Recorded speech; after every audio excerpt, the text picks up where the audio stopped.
amongst those of us who are here today, there are many that know the National Register exceptionally well. There are some who are relatively new to the concept of what the National Register stands for. So no apologies if, as we go through these slides, some of you may say, well, yes, I know this, because what I'm trying to do is to make sure that, as I say, we give a good, sound foundation for everybody who's joined us today about getting the best out of the National Register. And of course, most important part of this evening will be committing time to go through questions, to chew up particular issues, to address particular challenges, of real importance, the challenges that we're all facing due to COVID-19. So let's get started with getting the best out of NRPSI. Next slide, please.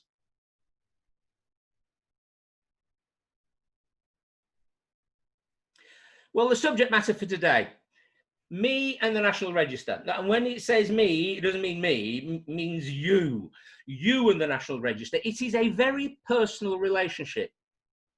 Almost to every single person who's on the National Register, you are self-employed, you are sole traders, you run your own business. It is a relationship, it's a very personal relationship between you and the National Register and the National Regulator.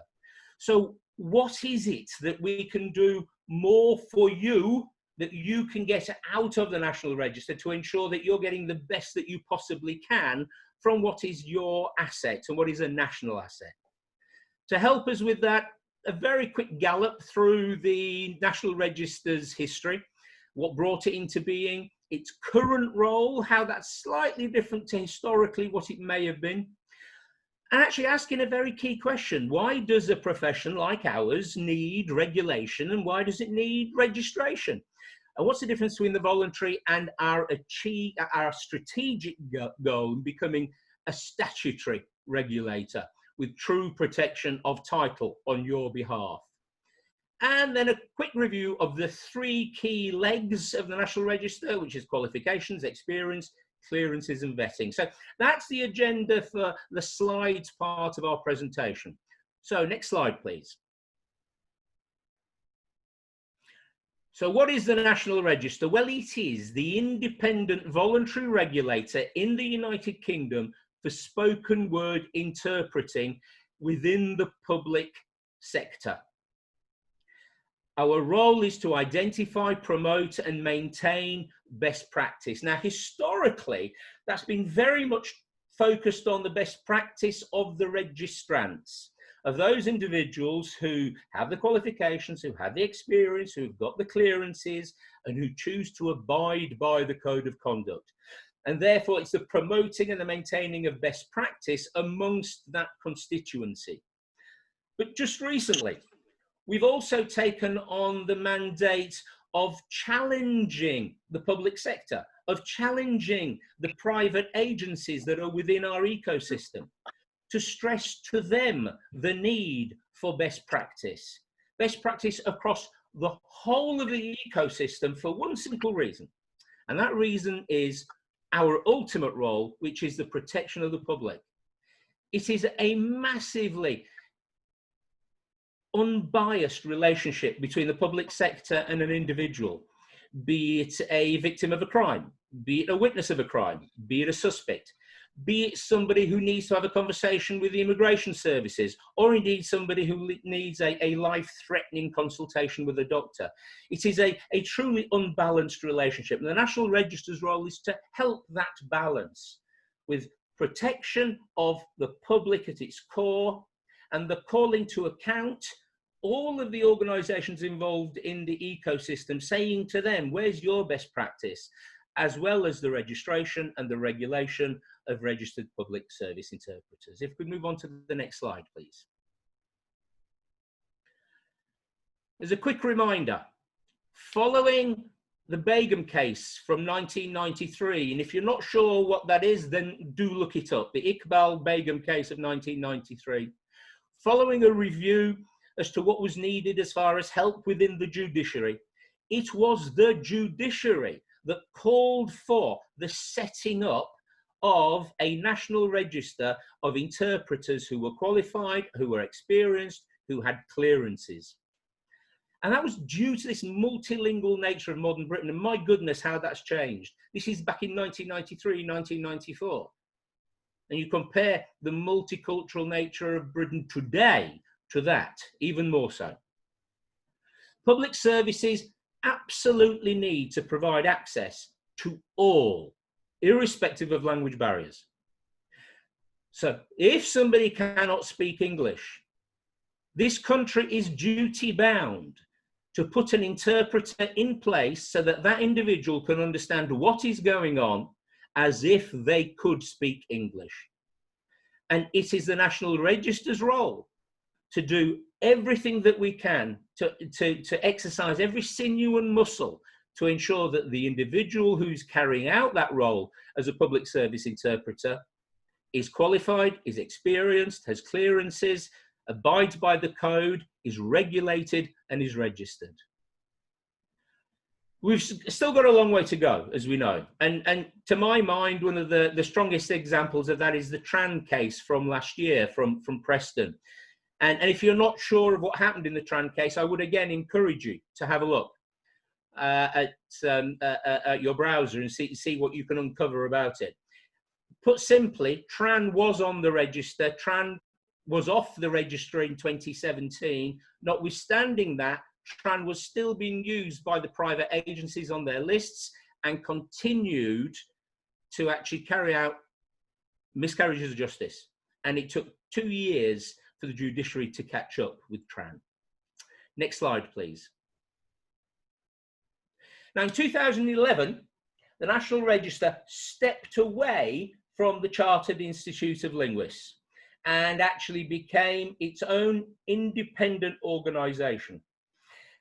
And one of the major issues that we face today within our language community is stressing the absolute difference between interpreter, translator, linguist. Of course, every interpreter is a linguist. Of course, every translator is a linguist, but not every linguist is an interpreter. Not every linguist is a translator.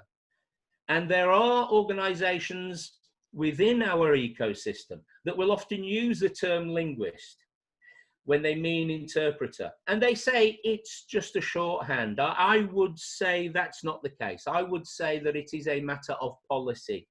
Because as a matter of policy, what it then does is it allows these organizations to step away from the use of qualified interpreters to look at using linguists, and indeed to look at using bilinguals with no qualifications and calling them linguists. So that's hugely important and very much part of this step away from the Chartered Institute of Linguists to ensure there is recognition of interpreter. When we mean interpreter, we should say interpreter. If other people use other terms, we should correct them and say to them, do you mean a linguist or do you mean an interpreter?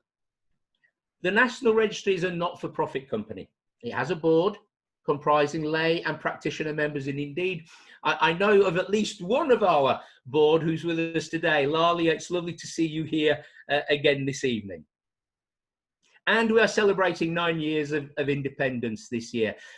This sense of a not-for-profit company, it's very important to be very clear as to what that means. What that means is that the Secretariat of the National Register and the board are incredibly careful over every single penny of revenue that comes in. And the only revenue that comes to the National Register are your fees.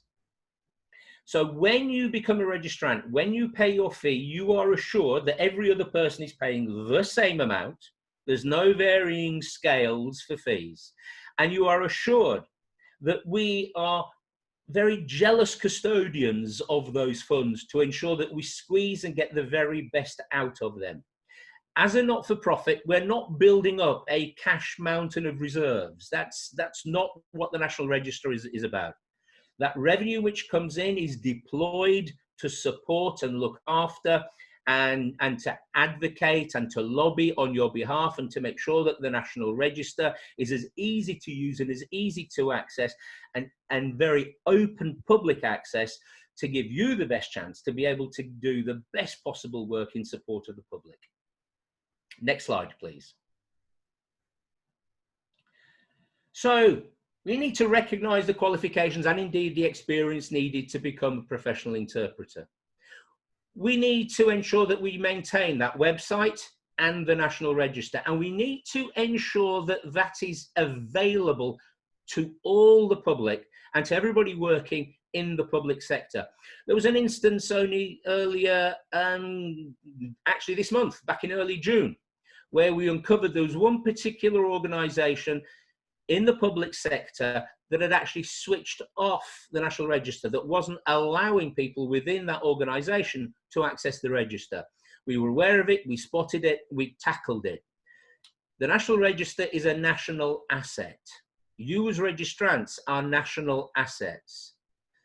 It is part of our mandate to make it easy for anyone and everyone to find you. And the public sector organisations, it is not within their remit to close off their employees from looking at the National Register. And we will ensure that we fight that and chase that whenever we see that happening. Ensure interpreters meet the standards for conduct and practices laid out by the Code of Professional Conduct. Well, that goes without saying, but actually let's make it explicit. What really separates a true professional is somebody who is so ethically bound, as well as having the qualifications, the experience and the clearances. That code of conduct is there not only to control, but also to protect. And I would encourage each and every one of you, not just to carry the short form plastic card of the code, but to actually carry a full copy, a hard copy printout. So whenever you come across anybody within a public sector that asks you to do something that is in contravention of that code, you can point it out to them. That code is there, yes, to protect you, but it's also there to protect the public. And it's also there to protect the people who work in the public services, to make sure that they don't do anything that's unethical. On the back of this, if there are any complaints, then of course it triggers an investigation. It triggers the Professional Conduct Committee and the Disciplinary Committee, as long as there is evidence. We are very watchful for malicious complaints where there's actually no evidence at all. And for that, the registrar will make a decision that it should not and cannot move into the PCC or to the Disciplinary Committee, the DC. So the role, the responsibility, as we have stressed all the way through these slides, is to protect the public and protect the public purse. Next slide, please. As I said right at the beginning of our time together this evening, the National Register is there to also promote to the users of spoken interpreting services, promote to only appoint and only make use of registered professional public service interpreters, RPSIs. And we've taken that mandate very much to heart in terms of talking to the public sectors, in terms of opening doors with them, in terms of being fearless in our advocacy, and of also calling the public sector to account. One of the joys that I have is my email postbag, particularly after a newsletter has gone out, where people will respond, they let us know about the problems, where you as registrants will advise us about some of the things that are going on in the marketplace, which we would not know about unless you told us. By you telling us, we can see themes that are developing, we can see issues that are becoming much higher focus, much higher profile, and we can tackle those. We can then use the information that you share with us to actually tackle the Ministry of Justice, to tackle the police, and indeed to attempt to start to tackle that very fragmented nature of the NHS. We work with other interpreting organisations, with institutions, to ensure continual improvement and sustainability of the interpreting profession. And tonight's a really good example of this, as the AIT have set up this gathering, this opportunity for us to meet. And let me say again to Irina, we're delighted, the National Register is delighted to be working alongside AIT this evening. Could I have the next slide, please? So what are the benefits for you and the Register? Well, first and foremost, you are demonstrating your commitment to professional standards. And as the National Register becomes more assertive in its own marketing back out to the marketplace, then the standing of somebody who carries the badge, of somebody who is a registrant, can only increase. And a recognition that that is the elite, the true professional standard for public service interpreting. It's a guarantee of quality assurance to those people within the public sector. Not just the public sector, but also a guarantee of quality to the privately owned agencies. And we'll come on to chat about those a little bit later. We ensure absolute public access to the National Register through the website, through that database. There is no other organisation where there is that much information carried about you as an individual who can deliver the work, and the National Register makes it very easy for people who visit the website, visit the register, to find you. And in fact, there were over 13,800 users from over 2,100 organisations that were registered to search for interpreters on the online register as of March of this year. There's a big numbers, and those numbers grow. It's interesting that, and we'll talk about this a little bit more in a second, but as the number of searches that have gone on for registrants through the COVID-19 crisis, actually the number of visitors and users to the website's gone up. And what we're finding is people are accessing things like the Code of Conduct. So we'll talk a little bit more about that a little later. We'll have the next slide, please. Yes, the register is freely available. There's no charge, there's no cost, there's no profit centre in return. It is not a commercially built list, which is clearly what the private agencies attempt to achieve, to help them to fulfil the supply demands of any outsourced contract that they may have with the public sector. Anyone from the criminal justice system, police authorities, local governments, solicitors, health service, language service providers, anybody, a private individual can access the register and find you. So in March 2020, there were actually 18,200 plus individual searches for a registrant. Now that went down to 3,000 in April. That's not a surprise given what we've gone through. What we're seeing in June is that's beginning to pick up. Nothing like back up to the 18,000 plus searches, but it's beginning to pick up. So we're sensing a greater level of activity. And I would hope that each of you are sensing a greater level of activity as more organisations are contacting you direct, either via a private agency or direct from the public sector. Could we move on to the next slide, please? And again, a quick reminder as to status levels within the register itself. Full status means that you have your level 6 qualification. DPSI, DPI, it is an interpreting qualification. That you have your 400 hours plus of experience and you have your clearances.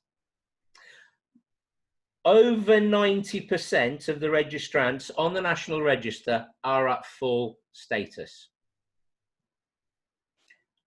Interim A status, this is for people who have achieved the qualification, DPSI, DPI, interpreting qualification, level 6, but have not yet achieved the 400 hours of public service interpreting experience. But you've got your clearances. So you can come onto the register as a registrant at interim A status. And interim B, this is somebody who's actually clocked up 400 or more hours of public service interpreting, proven, evidenced, has got at least 2 of the 5 modules for DPSI, 1 for interpreting, 1 for translation, and they're making a commitment to complete the rest of the DPSI, and they come on at interim B. Interim A and interim B make up between them 4%. 4% of the number of registrants on the register. The remainder is made up of rare language category. And again, let's be specific about rare language. We do not mean scarce. Scarce language is perhaps not being able to find an Urdu speaker in Inverness, and therefore having to bring somebody from some distance to be able to carry out the interpreting role. That's a scarce language. Rare language is where there is no DPSI, it's where there is no DPI, it's where there's no qualification. And there are protocols, there are processes to follow, all agreed by the Qualifications Committee, and the Secretariat know exactly what they're doing when they're going through these protocols to actually bring somebody on with a rare language category. Our aim clearly is to have as many people at full status as possible. And if there's a way in which, for a rare language, there can be a DPSI qualification, so people can say, yes, I have got the qualification, then that is something that we will aim towards achieving. We cannot control the qualification. That's out of our hands. We're not an examining board. We're not the Chartered Institute. We're not TQ UK, through whom the likes of ISL training or DPSI online can train you, and then you can gain your examination through TQ UK or through the Chartered Institute. That's not our role. But our role is to identify where there are more and more people coming on with a rare language and suggest that it might make sense for there to be a DPSI in that language. If we could move on, please. There's no minimum age. If at the age of 18, no minimum age lower than 18. If at the age of 18, somebody has their DPSI, somebody has their experience levels and they've got their clearances, they've had their identities checked, then they can come on the register. The youngest registrant right now is 22 years old. And there's no maximum age limit, as long as somebody is physically able to do the work. And we have a 91-year-old registrant who is active and fulfills their role as a public service interpreter. Delighted to say that that's the case. In fact, the average age of the average length of time that registrants have been on the registry is 10 years, and the average age is 55. So we are talking about a very experienced elite group of people who are right at the tipping spear, right at the tip of the spear for public service interpreting in the UK. Qualifications have to be acceptable. The 400 hours of public service interpreting experience, as we've said, has to be achieved. Valid security clearances. And for me, as I've said earlier, one of the most important elements is this agreement to abide by the Code of Professional Conduct. And to say that if there's a contravention, then please call me to account, and to use the code to ensure that the public sector and the agencies and others involved within our language community know about the code to ensure that there's good ethical behaviour in interpreting situations in the public sector. Next slide, please. So maintaining these standards, an annual review. Each year, all of us who are registrants have to go through the pain of proving that we are who we are, that we still have our clearances, that we've continued to practice. It's mandatory for CPD as far as rare languages are concerned. Our wish, our aim, the strategy is to create a scenario where there's more and more and more CPD. That is available for registrants to take advantage of, to ensure that they keep their skills honed, that they have the latest information. And in fact, right now, all the work that's going on with remote interpreting, there's a real call for us all to get to understand remote interpreting more, for there to be greater CPD in this arena, to make sure that as registrants, we are fully conversant with the pitfalls and fully conversant with the best way forward. So CPD is massively important to us. It is not yet mandatory, but one would hope that we can get to that stage at some time in the not too distant future. Next slide, please. To know more about the National Register, let me please encourage you to look at the www.nrpsi.org.uk. The news pages are regularly updated, and particularly right at this moment in time, with information from the government, information from the courts, information from the police, information from research that's coming through, CPD events that are coming up. There'll be a number of other events that I know the AIT will be running in the future. One that comes to mind is on the 1st of July, where the police will be talking about the new dynamic procurement solution that they're putting into place. That'll be a fantastic piece of CPD. Well, there's a real chance to expand knowledge. So let me encourage you to actually use the National Register's website to its full. The sister website, NRPST, set up only at the tail end of December of last year, where we called for people who are interested in registering as public service translators. Clearly, we would have hoped by now to have begun the registration process for everybody who responded. Actually, over 700 people have responded, to whom we have communicated and sent emails, said, please bear with us, because since March, we've been a little bit disturbed. And we haven't been able to follow through our plan for NRPST, but we will. We will come round to getting back in touch with everybody who's expressed interest and to start to get that register up and going. In fact, the Ministry of Justice on Lot 2, which looks after translation and transcription, have shown a great deal of interest in that website and the work that we're actually doing with starting that register.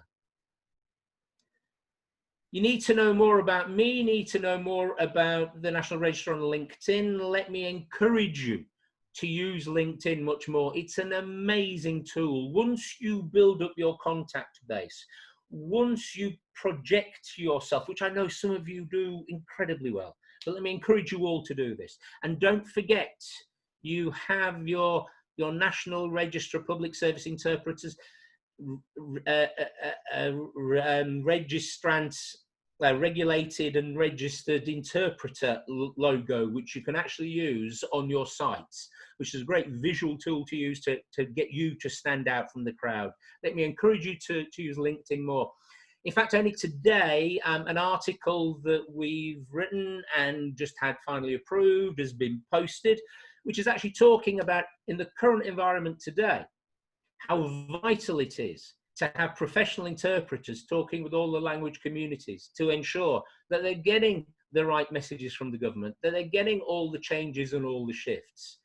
Because my goodness, if there's ever a time when people who don't speak English within our country, who are disadvantaged if they haven't got professional interpreting, it's now. And it's absolutely vital that more and more professional interpreters who are registered, who are regulated, are talking to the individual language communities to ensure that they are fully conversant with best behaviour in these very troubling times today.